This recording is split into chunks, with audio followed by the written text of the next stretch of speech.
Hay mucho de lo que vamos a aprender en Isaías ahora que nos va a ayudar a comprender lo que está sucediendo. Todas esas figuras que aparecen el día de hoy vamos a estudiar, a comenzar a estudiar, porque no lo podemos terminar, el capítulo 6 del libro del profeta Isaías. El capítulo 6 podría ser el capítulo de introducción, el primer capítulo. Sin embargo, lo pone justamente, los primeros 5 capítulos son los capítulos de introducción, y pone este capítulo donde el Señor lo llama para ser un siervo de Él, lo pone en el capítulo 6. Y ese capítulo 6 sirve como de pivote entre los primeros 5 capítulos y lo que vamos a estar viendo después en los siguientes 5 capítulos. Vamos a ir a la palabra para entender de qué se trata esta situación de Isaías, la visión que él tiene acerca del trono de nuestro Dios. Dice su palabra. Las versiones que voy a estar leyendo de la Nueva Traducción Viviente y en algunos casos de la Reina Valera, ya van a ver ustedes por qué, y les voy a explicar las razones por las cuales tomamos uno y otra versión. En el año en que murió el rey Usías, vi al Señor sentado en su majestuoso trono, y al borde de su manto, el borde de su manto llenaba el templo. Aquí hay una serie de detalles, amados, que es importante, y por eso nos vamos a detener, porque este es el corazón de lo que Dios está queriendo establecer. Le voy a dejar ahí una curiosidad para que cuando lo sigamos estudiando usted se meta también en el estudio. El trono de Dios en el templo se manifiesta en los querubines que están dentro del lugar santísimo. Entre las alas de los querubines, ahí se mostraba la gloria de Dios. Pero en esta visión en particular que tiene el profeta Isaías, el Señor está en las afueras del templo y las faldas de la vestimenta del Señor son las que llenan la totalidad del templo. La manera como lo describe, lógicamente son cuestiones celestiales que es difícil explicarlas y ponerlas en términos humanos. La manera como describe el profeta es que el templo se llena de humo a los ojos de él, pero es realmente la gloria bendita del Señor la que está llenando el templo. No se olvide, los primeros 5 capítulos, el Señor ha venido hablando a su pueblo de el juicio y el castigo que está por venir por la dureza de sus corazones. En el capítulo 5, que recién acabamos de estudiar, el Señor dice que Israel era su viña, que Él hizo todo el trabajo para que esta viña fructificara, mas sin embargo terminó dando uvas silvestres. Y ahí mismo, en esa canción, porque es una canción, el Señor habla de quitarle el cerco a la viña y permitir que las fieras salvajes pisoteen. Está hablando el Señor de que por el pecado de Judá, en este caso, Israel desde sus comienzos, acuérdense que estamos hablando de 2 reinos, el reino del norte y el reino del sur. Israel desde sus comienzos se volcó a una adoración pagana, pero sin embargo Judá tenía todavía las prácticas de acuerdo a la palabra de Dios, aunque llegó a ser una práctica religiosa y no de corazón, y esa es una de las cosas que el Señor dice por las cuales tiene que limpiar, esa es la palabra correcta, santificar ese lugar, y la manera de santificarlo es castigándolo, permitir que Nabucodonosor entre a su ¿cómo se llama?, a su territorio, al territorio de Judá, y que se lleve a muchos cautivos hasta la tierra de Babilonia. Y en ese tiempo el Señor se va a encargar de purificar esa tierra para después, 70 años más tarde, que el exilio regrese hasta esa tierra.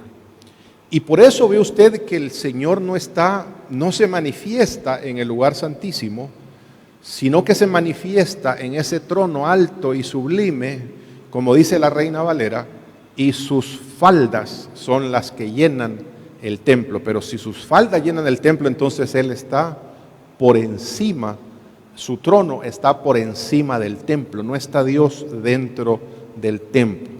Y hay una asociación con esa ubicación muy fuerte con respecto a la comunión que debe existir entre Dios y su pueblo. Si Dios está dentro del templo es que hay comunión. Si Dios está en las afueras del templo, es como los esposos, ¿verdad? Que están en la misma casa, pero uno duerme en el sofá y el otro duerme en otro lado. Pero Dios va a ocupar todo esto que está sucediendo para hacer un llamado al profeta Isaías. Es un llamado tremendo. El profeta Isaías tiene un ministerio tremendo. Los escritores sagrados del Nuevo Testamento lo citaron a menudo, más de 400 veces. Nuestro mismo Señor Jesucristo lo citó en muchas ocasiones. Tiene una tremenda importancia el ministerio de este hombre de Dios. Pero sigamos leyendo. Versículo 2. Lo asistían poderosos serafines. Cada uno tenía 6 alas. Con 2 alas se cubrían el rostro. Con 2 se cubrían los pies. Y con 2 volaban. En otras palabras, si usted se puede hacer la imagen de cómo el Señor se manifiesta en esa visión a Isaías, las faldas, imaginemos que este es el templo, en ese momento las faldas llenan de la gloria de Dios el templo. Él está encima en ese trono alto y sublime, y por encima de Él están estos serafines que ven cara a cara, bueno, no lo pueden ver, pero que están cerca del Señor, y porque ven la santidad de Dios, son seres de 6 alas, con 2 se cubren el rostro porque no pueden ver la santidad del Señor, con 2 cubren sus pies y con otros 2 vuelan alrededor de la presencia de nuestro Dios. Muy bien, vamos a estudiar esto al detalle porque es importante en nuestro estudio del reino de Dios, porque hay muchas figuras que se van a volver a repetir a lo largo y ancho de nuestro estudio, y es importante que las sepamos, qué significan, qué son, que no leamos la Escritura a la carrera, sino que estudiemos, meditemos en ella y veamos que todo lo que hace nuestro Dios, todas las acciones, todas las visiones que da tienen un significado profundo. Muy bien, oramos. Bendito y soberano Dios, pedimos tu asistencia, Señor, porque por nosotros mismos no podemos entender, comprender tu palabra. Tu palabra tiene que ser revelada a nuestras vidas para poder, Señor, discernirla, y no solamente discernirla para llenar nuestras cabezas de conocimiento, sino también, Señor, que esta semilla pueda caer en buena tierra en nuestros corazones y pueda dar fruto abundante para tu gloria. En el nombre de Jesús te lo pedimos. Amén y amén. Muy bien. Del capítulo 1 al capítulo 5 hemos visto cómo Dios se queja y, más allá de quejarse, toma acción con respecto a qué va a hacer con la nación de Judá, específicamente de Judá. En esta ocasión, en el capítulo 6, que es prácticamente lo que marca el inicio del ministerio del profeta Isaías, se va a revelar el Señor de esta manera con Isaías, como para dar a entender que aunque hay un divorcio entre Dios y Él, todavía hay un momento de que se pueden reconciliar. Aquí no hay una separación completa. O sea, los esposos siguen peleados, pero están en la misma casa. No se va uno a la casa del papá y otro a la casa de la mamá. Están en la misma casa, están durmiendo en habitaciones separadas, pero todavía hay esperanza de que esa unión pueda fructificar. Dios ya ha tirado líneas y por eso la importancia del profeta Isaías ya ha tirado líneas de qué es lo que el profeta va a hacer con la nación de Israel, con la nación de Judá, con el reino de Judá. Y ya sabe por anticipado el resultado de que ese ministerio que le va a encomendar a este hombre, y de entrada se lo dice, ¿sabes qué? El pueblo se va a endurecer más. Imagínese usted, ¿verdad? Que le digan, te vamos a mandar en una misión, pero tu misión va a ser fallida, no va a fructificar. Y entonces dice, ¿para qué me mandan, verdad? Pero este hombre, en obediencia al Señor, en amor que tiene por su propio pueblo, por su propia nación, acepta este reto.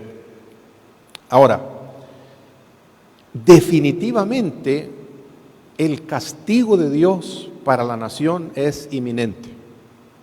No hay vuelta atrás. Esto es como cuando los abogados defensores van con el acusado, saben que todas las pruebas lo incriminan y no van a pelear porque si es inocente o es culpable, sino por ver cómo recibe la pena mínima posible para que el que está siendo acusado sea lo menos golpeado en ese juicio. Y eso es lo que está sucediendo en el contexto de lo que está pasando acá, por la dureza del corazón de la nación, por la dureza del corazón de las personas de Israel. Ya vimos casos en los que el Señor se queja de la falta de justicia, de que prefieren los gobernantes sobornarse, dejarse sobornar para torcer la justicia, para meter preso al inocente y sacar libre al que es culpable, y todas esas cosas han llegado a la indignación del corazón del Señor. Lo primero que debemos saber en este capítulo es el contexto histórico en el que se está dando. Y el profeta lo dice, y lo dice por una razón importante. Ya el rey Usías había muerto. Y lo dice el versículo 1. Cuando llegó, el versículo 1 dice, se lo leo nuevamente, en la Nueva Traducción Viviente. No quiere. En el año en que murió el rey Usías. Bueno, ¿quién es este rey Usías?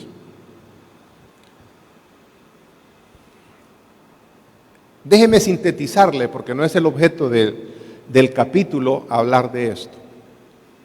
Pero lo que sí da a entender el Señor, porque se revela, da esta visión hasta que después que muere Usías se revela de esta manera, es porque durante el ejercicio del reinado de Usías había mucha esperanza todavía para la nación de volcar sus corazones hacia Dios. De hecho, Usías, desde sus comienzos en la administración del reino, hizo las cosas bien para el Señor. Y este va a ser siempre el achaque que usted ve en el libro de Crónicas, pero los lugares altos nunca hicieron nada. Y el problema era justamente los lugares altos. O sea, como que diga, miren, aquí, amados, ¿cómo se llama? Todos somos pecadores, pero nos hemos acostumbrado, como los hermanos vienen al culto, entonces no pasa nada, no hay que señalar el pecado. El que quiera venir con sus 3 mujeres que venga, el que quiera venir borracho, preferirle que venga aquí a una cantina. Entonces hagámonos de la vista gorda, pero para Dios no existe eso de la vista gorda.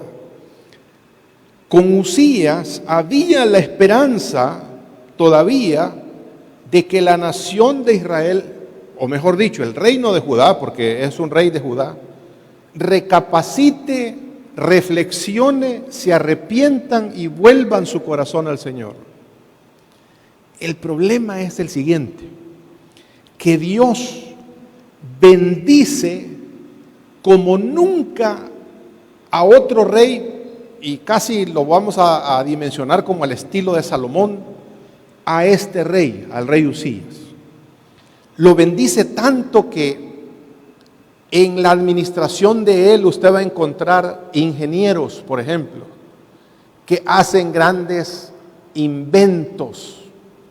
En otras palabras, amados, no estamos hablando de una sociedad obrera, estamos hablando de una sociedad que ha dejado lo tradicional, la agricultura, la ganadería, para irse detrás de una mesa a pensar cómo mejorar las cosas. No están tan afanados en la obra física, sino que más una obra pensante, y ahí se generan un montón de invenciones. Y viene un periodo de opulencia tan grande que el mismo corazón del rey Usías se enferma. Se enferma, él tiene el poder económico, tiene el poder militar, tiene el poder social, porque la gente cuando hacen las encuestas ahí de la Gallup, sale arriba del 85%, en el sentido figurado, ¿verdad? Pero le hace falta una cosita que le pican las manos, le pique el corazón por hacer, y es tener también el poder religioso.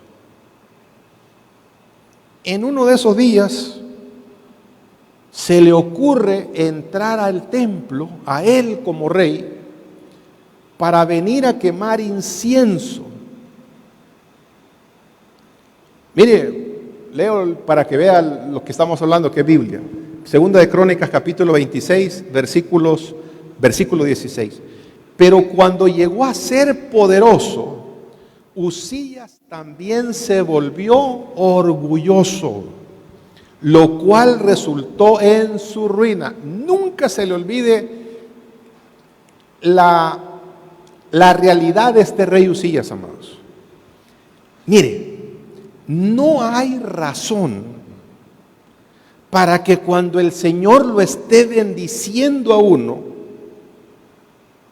no reconocer que esa bendición viene de la mano de Dios.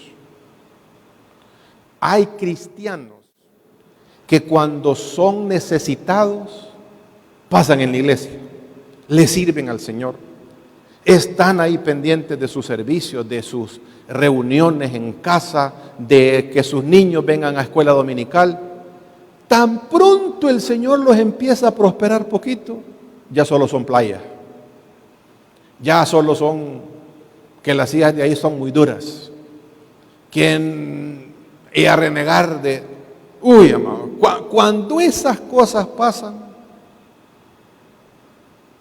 dice la Escritura que el orgullo de uno para lo único que sirve es para su propia ruina. Y es lo que está diciendo la Escritura con respecto a Usías. O sea, el ejemplo que debemos tomar es, cuando más lo esté bendiciendo el Señor a usted, métase más con Dios. Métase más con el Señor. Aprendamos, porque yo estoy también en la colada, no crea que yo soy de los serafines. Aprendamos a ser agradecidos con Dios. Y por la misma bendición, servirle al Señor. Y no apartarnos de Dios. Entonces él quiso Usías, ¿verdad? El gran emperador aquí del reino de Judá. Y se llenó de orgullo. Y seguimos leyendo, y mire lo que sucedió. Pecó contra el Señor su Dios cuando entró al santuario del templo del Señor y personalmente quemó incienso sobre el altar del incienso, lo cual era única y exclusivamente para los sacerdotes, para el sumo sacerdote. Cuando ven que este viejo loco entra al templo, Azarías, que es el sumo sacerdote, con sus sacerdotes entra también al templo. Gracias a Dios no se le ocurrió entrar al lugar santísimo. Si usted recuerda, el altar del incienso está antes de ese velo que divide el lugar santo del lugar santísimo. En otras palabras, está la cortina acá, este es el lugar santísimo, y de este lugar, cerquita a la cortina, está el lugar, el altar del incienso. Gracias a Dios que solo se le ocurrió, y yo creo que el Señor lo tuvo que detener. En el momento que Él está quemando incienso, ¿y qué estos pelagatos de los sacerdotes? Si yo soy el rey, ¿y qué? Y empieza a quemar incienso del altar, le sale lepra en todo su cuerpo.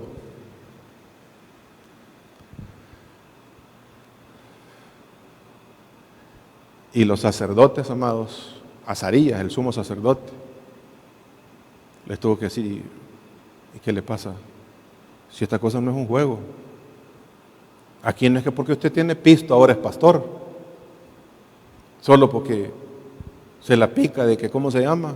De que usted hace tal cosa por la iglesia y tal. No. Aquí las cosas en su orden. Y todo ese orgullo que tenía ese hombre se le vino abajo. La lepra, amados, era un pecado garrafal en la época. Mire, a mí me dio COVID, y me dio COVID en Guatemala, y hasta ahí entendí yo en mi propio pellejo lo que significa que a uno lo menosprecien. Yo tenía que estar encerrado en mi cuarto. Gracias a Dios no fue, mi enfermedad fue casi asintomática, si no es por una pequeña neumonía que me dio, pero gracias a Dios los doctores lograron controlarme. Pero cuando tenía que salir, mis compañeros, que yo era el jefe de ellos, mis compañeros de casa, y me tenían que poner la comida en una silla, y ya me tocaban y salían a la carrera. Yo tenía que llegar y yo decía, imagínese estar en una situación de lepra, donde en Israel el ser leproso, había una ley que si a 50 metros un leproso se acercaba a alguien que era sano y no decía con su boca: inmundo, inmundo, para que ese se apartara del camino y no se acercara a él, porque creían que era altamente contagiosa, el sano tenía el derecho de asesinar al leproso y no pasaba nada. No pasaba absolutamente nada. Ahora este gran hombre, en su opulencia, en su orgullo, que quiere tomar el lugar de los sacerdotes, y el Señor lo lleva a que, estando en vida, tiene que estar encerrado en su casa, y quien maneja ahora los asuntos del Estado es su hijo Jotam. Wow. Sabe golpear el jefe a todo aquel que nos enorgullezcamos. Es mejor perfil bajo, amado.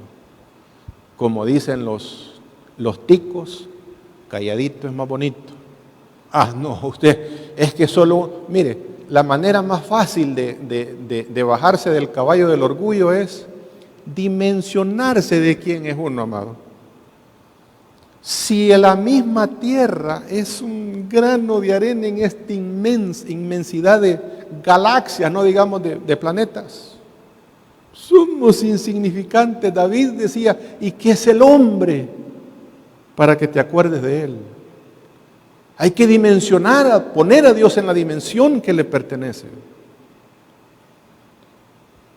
Cuando muere entonces Uzías, es que se le aparece en una visión el Señor al profeta Isaías.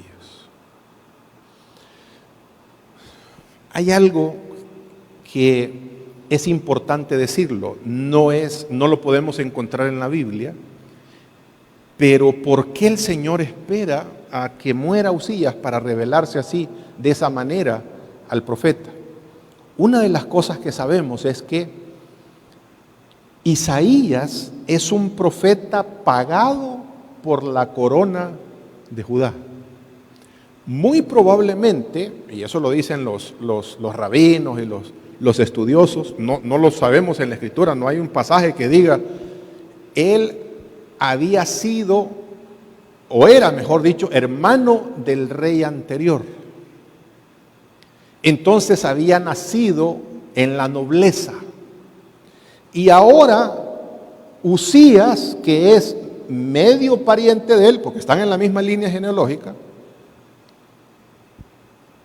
lo tiene acomodado a servir a palacio. Es un intelectual. Usted lee Isaías, amados, y ¿cómo se llama? Se da cuenta uno del nivel de intelecto que tiene este cuate. No es ningún cinco yuca. Uno solo mira en Facebook, ¿va? ¿Cómo se llama? Y pone ahí, ¿va? ¿Cómo se llama? ¿Qué día más frío? Pone, y con yes todavía. Ni tercer grado hizo. No, pero cuando usted lee Isaías, la gramática hebrea, ¿cómo la usa? El usar la narración, la prosa con la poesía, usted dice, este es bien educado. Es bien educado. Entonces es un hombre de palacio. Y muy probablemente otra razón por la que el Señor se le manifiesta después de la muerte de Usías es como para decirle al profeta, tranquilo, hasta ahorita Usías el rey te ha estado pagando tus gastos, ha estado sufragando tus necesidades. Porque seamos sinceros, ¿verdad? Cuando nos dicen en el trabajo ya no más, y uno dice, bueno, ¿y para los frijoles cómo hago ahora? ¿Qué voy a hacer ahora? Y Isaías no sabe si Jotam, ahora que el papá ha muerto, si Jotam, que es el hijo, el que va a gobernar a Judá, va a seguir la misma línea del papá, o se va a desatar de otra manera. Y lo que menos quiere alguien que está desatado y que quiere hacer los propios caprichos de su corazón es tener un profeta en el palacio. ¿Cómo que usted tenga un pastor en la casa? Si usted quiere andar ahí haciendo la suya, ¿qué va a andar queriendo pastor en la casa? El estorbo le va a hacer. Entonces, en esa situación quizás el Señor se le tiene que aparecer y dice, tranquilo, Señor. Aquí usted no está dependiendo de Usías. Usted ha sido llamado para servirme a mí. Que usé en la vida de Usías para bendecirlo a usted es otra cosa, pero usted debe saber que la fuente de la bendición no es Usías, sino soy yo. ¿Me explico, amados? Acá. Y por eso el Señor espera hasta la muerte de este hombre, de este rey, para manifestarse de esa manera. Ahora vamos a entrar en detalle, no podemos entrar en todos los detalles, pero vamos a entrar en algunos detalles que son importantísimos acerca de esa visión que él tiene. Y vamos a leerlo nuevamente. Isaías capítulo 6, versículo 1 y 2, lo vamos a leer en la Nueva Traducción Viviente y luego lo vamos a ver en la Reina Valera. Si usted me pregunta a mí, pastor, ¿y por qué cambia a veces de versión y pone otra y quita otra? Porque ando buscando la versión en español, la que más se asemeje a los originales. Porque en los originales hay muchos detalles que a veces en las traducciones se pierden. Y ya va a ver usted aquí cómo se pierden algunas de esas cosas. Veamos entonces el trono de Dios en estos minutos que nos faltan. En el año que murió el rey Usías, vi al Señor sentado en su majestuoso trono, dice la Nueva Traducción Viviente. Con esa traducción se queda corto. En los originales hay las siguientes palabras. El año que murió el rey Usías, vi yo al Señor sentado en su trono, y son dos, adjetivos los que ocupan para describir el trono del Señor. Y en los originales están estos dos adjetivos. En la Nueva Traducción Viviente dice majestuoso. En la traducción correcta, que la tiene bien la Reina Valera, es sentado en un trono alto. ¿Y qué? Y sublime. Y sus faldas llenaban el templo. Y por encima de él había serafines. Cada uno tenía 6 alas, con 2 cubrían sus rostros, con 2 cubrían sus pies y con 2 volaban. Concentrémonos ahorita en ese doble adjetivo que describe el trono de Dios, que es alto y sublime. Resulta, amados, que en toda la revelación de la Escritura, y uno tiene que analizar todo el contexto de la Escritura para darse cuenta dónde es que está el trono de Dios. Porque muchas veces pensamos, ¿verdad? Por ejemplo, como el templo, ¿cómo se llama? Está en un lugar plano, entonces no habían ni gradas entre el lugar santo y el lugar santísimo. Entonces el Señor estaba al mismo nivel de ¿cómo se llama? De la congregación. No. En la revelación de la Escritura, y vamos a ver un par de pasajes, el lugar donde Dios establece su trono es un monte. Es un lugar donde en la cúspide, en la parte de arriba de ese monte, es donde está asentado su trono. No sé si me estoy explicando. No está al mismo nivel. Estamos hablando de un monte alto. Por eso el profeta Isaías dice: yo vi al Señor que las faldas llenaban el templo, pero en el trono de él estaba alto y sublime. Sublime es glorioso, inexplicablemente glorioso. Veamos un par de pasajes, y hay muchos en la Escritura, donde se habla que la habitación del Señor, el trono del Señor, no es un lugar plano, sino es un lugar, es un monte. Por eso, ¿cómo se llama? El famoso Monte Sión, ¿verdad?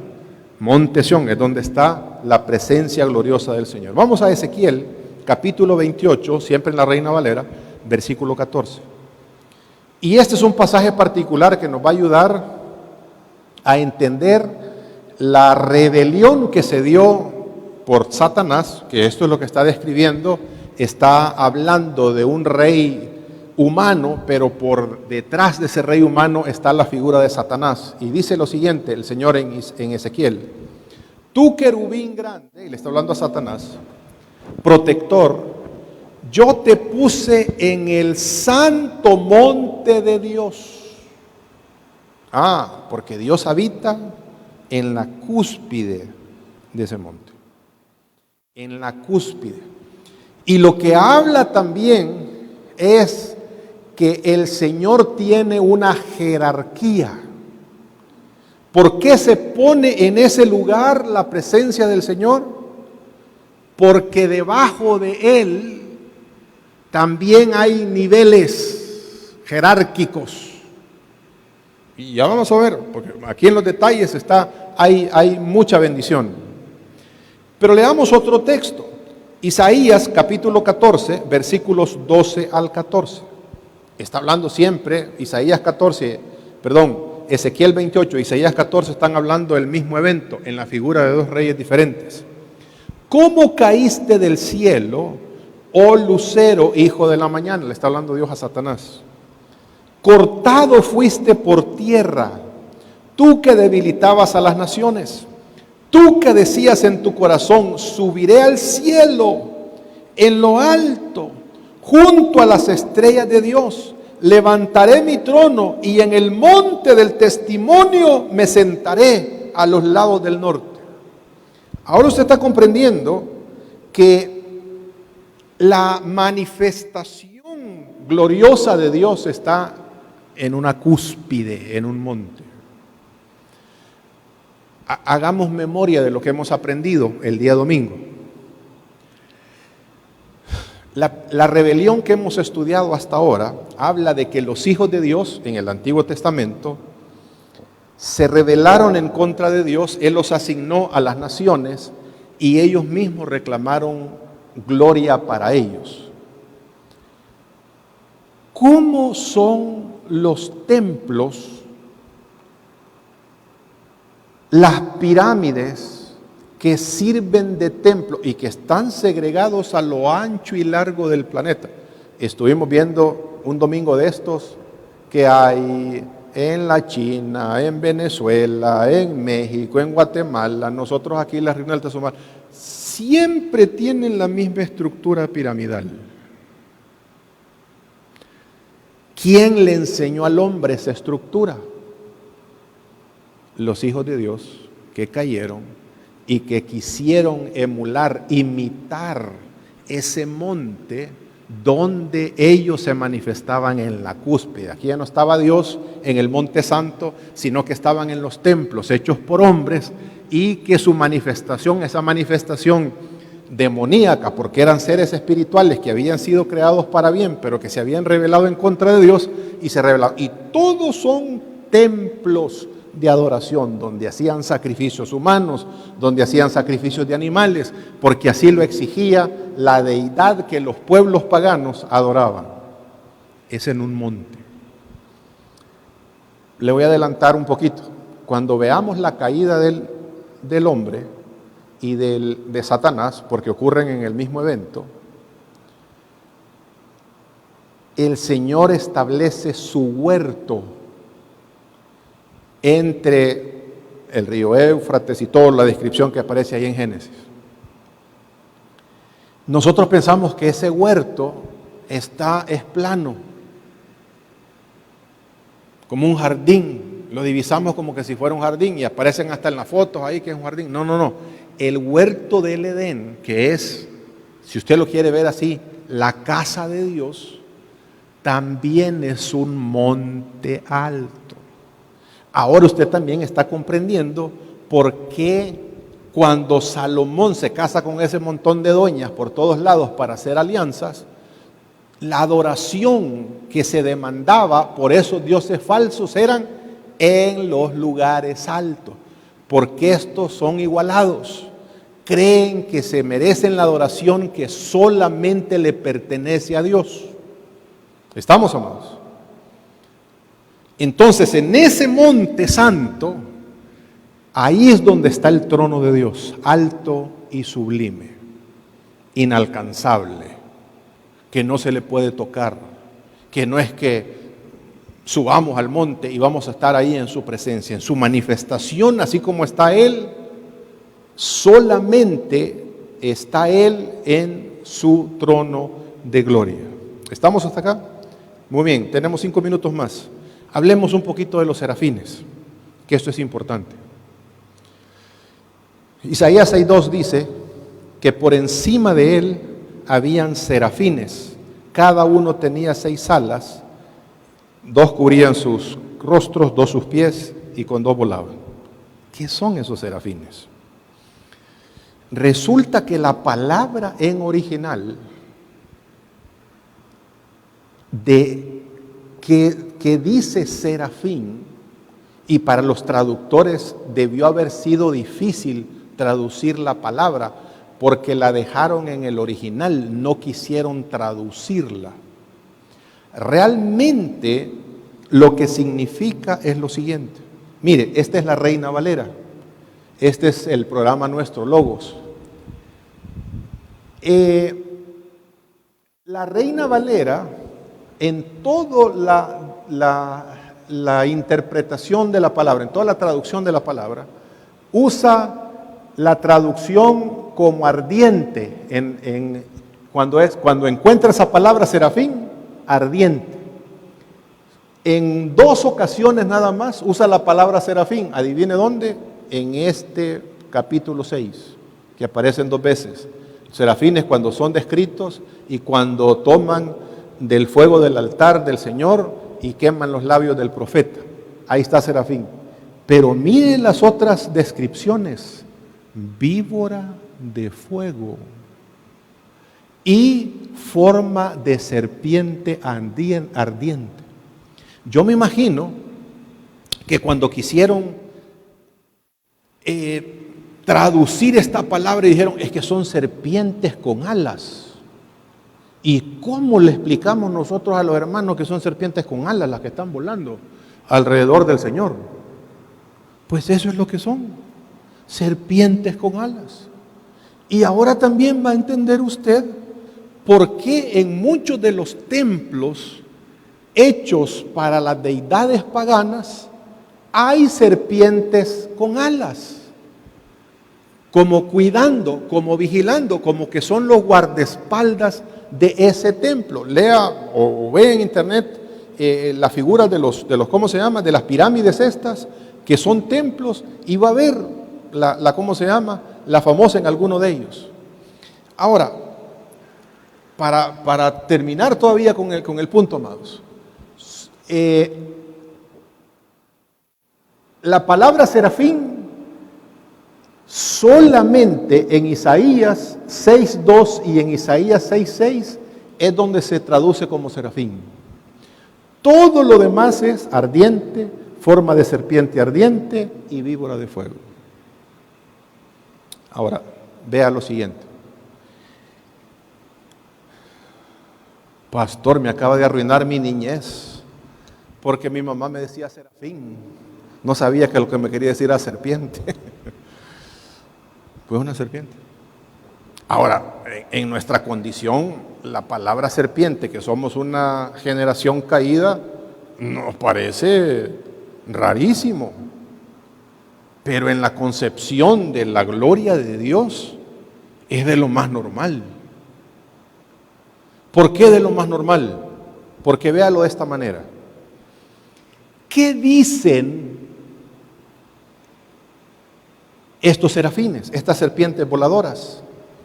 Se dicen, versículo 3, en la Nueva Traducción Viviente, se dicen unos a otros, santo, santo, santo es el Señor de los ejércitos celestiales. Toda la tierra está llena de su gloria. Y mire qué tan potente es la voz de estos serafines. Sus voces sacudían el templo hasta los cimientos, y todo el edificio estaba lleno de humo, de la gloria, de la presencia de Dios. ¿Por qué el Señor pone estas serpientes ardientes a hablar o a reconocer la santidad de Dios? Y por favor, amados, no, de santo, santo, santo, algunos comentaristas dicen, es que como Dios es 3 veces santo, el Padre, Hijo y el Espíritu Santo. No, pero estos seguían diciendo santo, santo, santo, santo, santo, santo, santo, santo, santo. ¿Qué es lo que están haciendo estas serpientes? Estos serafines ardientes, volando en la presencia de la majestad de Dios. Son guardaespaldas de Dios y están guardando la santidad del Señor.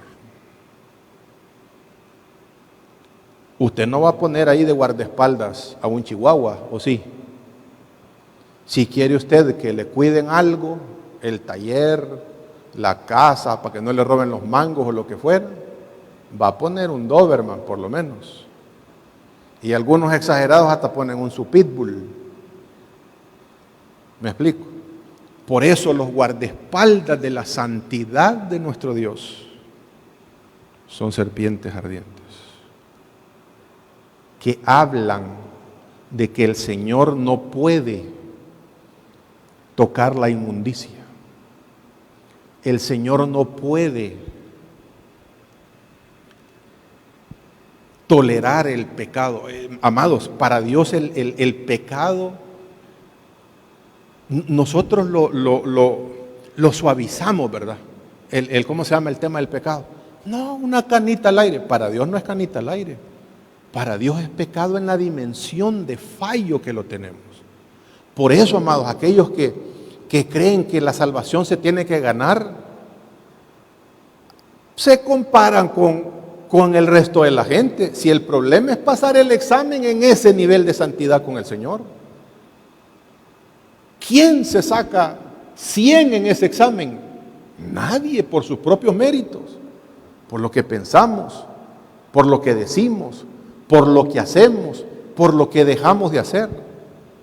Porque es un Dios santo, un Dios que no tiene sombra de variación en nada, es un Dios perfecto. Es un Dios totalmente y debemos sentirnos nosotros agradecidos con nuestro Redentor.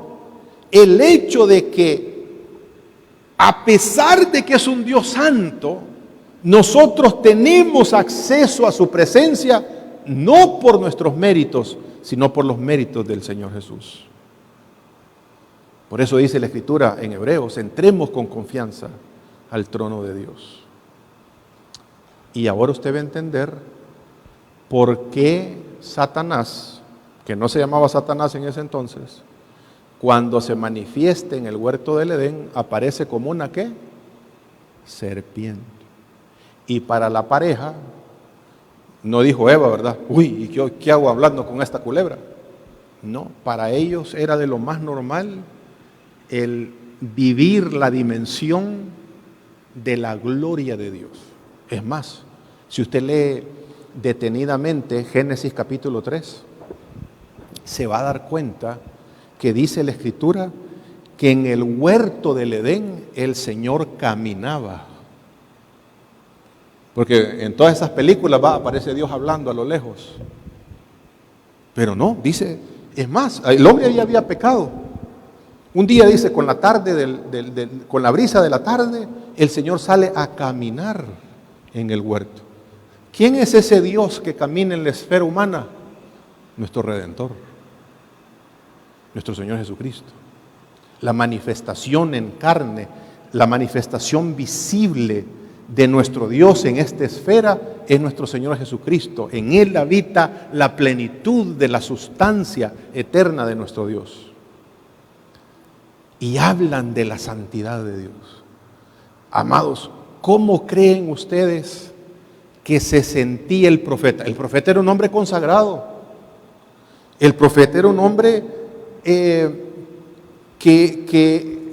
su corazón desde temprana edad había sido dado para la gloria de Dios. Pero cuando ve esta manifestación gloriosa de la gloria de Dios, ve esos serafines volando, hablando, cuidando la santidad de Dios. Y cuando abren su boca y hablan de la santidad de Dios, el templo empieza a moverse desde los cimientos. Y ese fuego que despiden esos serafines llenan de humo el templo. ¿Qué creen ustedes que dijo Isaías? ¡Ay de mí! Porque he visto la gloria de Dios en mi carne.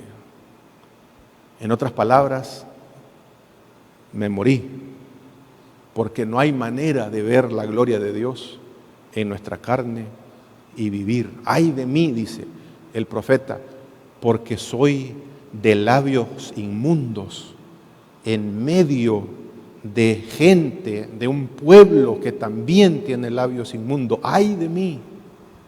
Y por más santidad, por más preservación que él haya tenido, cuando se presenta delante del trono de Dios, se da cuenta de la condición tan baja de pecador que somos todos los seres humanos, por muy consagrados que estemos delante de la presencia de Dios, por lo cual necesitábamos urgentemente un Redentor, para que a través de nuestro Redentor poder entrar a la presencia de nuestro Dios. Amén. Es tremendo nuestro Dios, amados. Y esto es lo que Él ha querido revelar nada más. Yo me imagino ver la gloria de Dios, la cantidad de millones de detalles que no se acaban. ¿Sabe una cosa? Le dejo esto porque con esto vamos a arrancar la próxima semana. Usted dice, bueno, el Señor estaba solo. No. ¿Estaba solo con los serafines? Tampoco. ¿Quiénes más estaban ahí? Su corte celestial. ¿Y cómo sabe, pastor? Porque ahí en la Escritura no dice que habían los hijos de Dios, ni la corte celestial, ni nada. Cuando un serafín vuela de la presencia del Señor, toma del altar del trono de Dios ese carbón encendido, lo pone en los labios y le dice al profeta: ahora tus labios son purificados. Dios dice: ¿a quién enviaremos por nosotros? ¿Con quién está hablando? ¿Con quién? Hay muchos teólogos que dicen: es que como Dios es trino, pero amados, si Dios es un solo ser, es un Dios coexistente, coeterno. Usted no se para en el espejo y dice: ¿y ahora qué comeremos? Aunque usted es alma, cuerpo y espíritu. Usted dice: ¿y ahora qué voy a comer? No se habla en plural. Entonces, cuando Dios habla en plural, desde Génesis, en toda la Escritura, está hablando de que en ese trono alto y sublime, alrededor están las esferas jerárquicas de los hijos de Dios. Y por eso dice el Señor: ¿a quién enviaremos? E Isaías tiene la valentía de decirle al Señor, de ratificar su ministerio y decirle al Señor: Señor, envíame a mí. Amén. Vamos a ponernos de pie, amados. Bendito y soberano Dios, estamos agradecidos esta noche contigo, Señor, porque a pesar de nuestra bajeza, a pesar de nuestra condición, a pesar, Señor, de nuestra pecaminosidad,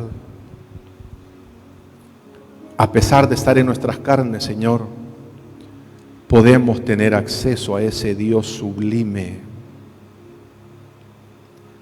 Y te damos gracias, te adoramos, te glorificamos. Hoy más que nunca, Señor, reconocemos tu santidad, que eres un ser único, que no hay nadie como tú, Señor. Tu palabra dice que ni los mismos seres celestiales que tú creaste tienen ese nivel de perfección como tú la tienes. Y ese es nuestro Dios, el Dios a quien adoramos, ese Dios sublime, alto, el Dios. Jacob decía: es el Dios de mis angustias. Usted puede decirle: el Señor es el Dios de mis desvelos. Es el Dios que me ha visto en la necesidad. Es el Dios que me ha visto en la enfermedad. Es el Dios que nunca me ha soltado, nunca me ha dejado. Es ese Dios a quien le adoro, a quien le sirvo, a quien le alabo, a quien glorifico. Gracias, Señor, por tu santidad. Gracias, Señor, por revelarte a nuestras vidas a pesar de nuestras condiciones, Señor. ¿Quién iba a decir que esto que se dio hace 2700 años, ahora nosotros podíamos estar hablando de esto mismo, mi Dios, siendo que éramos extranjeros y advenedizos, pero ahora somos redimidos por la sangre preciosa del Cordero y somos parte esencial, Señor, de tu pueblo, de tus hijos.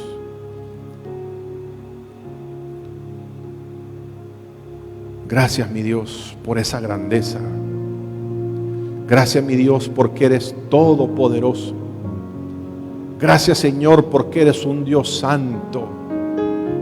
Y lo que dicen los serafines de manera continua delante de tu presencia es una realidad. Toda la tierra está llena de tu gloria. Y al ver las montañas, los ríos, los árboles, la naturaleza, los animales, nos damos cuenta que esto no es producto de la casualidad, es producto de tu mano creadora, Señor, para bendecir nuestras vidas. Nosotros mismos somos tu creación. y ahora hemos sido hechos tus hijos por tu misericordia y por tu gracia. Gracias, Señor, porque no es un Dios pequeño a quien servimos. Satanás ha querido poner dudas en nuestras mentes cuando pasamos el valle de sombra de muerte, pero tú sigues siendo Dios, el Dios excelso, el Dios infinito, el Dios que tiene toda sabiduría y el Dios que en todas las condiciones del hombre siempre tiene la última palabra. Es en ese Dios en quien hemos confiado nuestras vidas y nuestra eternidad. Y no se olvide, amado, de nuestra promesa. La promesa de Abraham también es una promesa para nosotros. Te bendeciré y serás bendición, y en ti serán benditas todas las familias de la tierra. Que el Señor les bendiga, amados.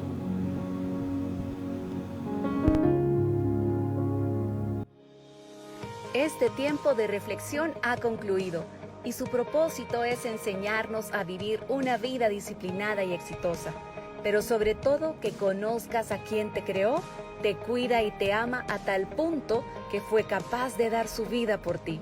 Si hoy deseas entregar tu vida a Cristo, haz esta sencilla oración con fe.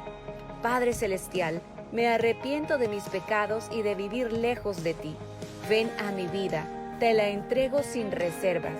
Hazme una nueva persona y ayúdame a vivir para tu gloria. En el nombre de Jesús, amén.